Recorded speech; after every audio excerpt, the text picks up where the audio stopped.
பயணம் செய்ய ஆரம்பிக்கிறோம். அப்போ என்ன ஆகுது? நம்முடைய ஆத்மாக்கு ஹீலிங் வருது, நம்முடைய ஆத்மாக்கு சுகம் வருது.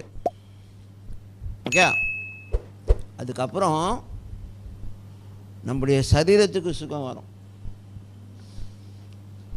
இது மூணும் தேவன் கொடுக்குற ஹீலிங். சரியா? இது மூணும் தேவனால் வருகிற சுகம். அப்போ உங்கள் சரீரம் தேவனுக்கு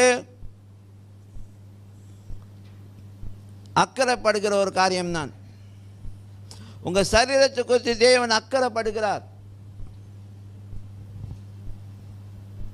ஹலோ, நம்புறீங்களா இல்லையா?